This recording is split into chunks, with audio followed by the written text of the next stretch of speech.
Assalamualaikum warahmatullahi wabarakatuh. Alfiyah Ibnu Malik. Siapapun pasti mengetahuinya. Anak kecil, orang dewasa, bahkan orang tua pun tak asing tatkala didengarkannya. Apalagi santri pondok pesantren. Karena Alfiyah merupakan karya yang terbaik, teringkas dan terunggul dalam kaidah tatanan bahasa Arab.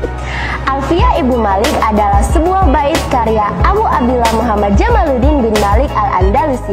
Terdiri dari 1002 bait, dimulai dari bab kalam sampai dengan bab idgham. Kitab ini berisi kaidah ilmu nahwu dan sorof, juga untuk memudahkan dalam memahami ayat Al-Quran dan hadis Rasulullah SAW. Berikut ini adalah beberapa contoh nadom bait Alfiyah Ibnu Malik bab Na'at, mulai dari bait 506 sampai 515.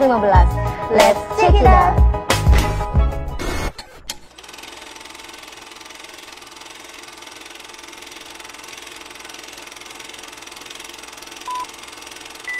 Abu Abdillahi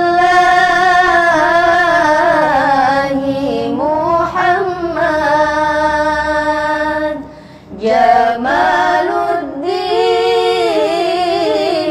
Ibnu Abdillah wa Ibnu Malikil Allamah, huwa muallifu Alfiyah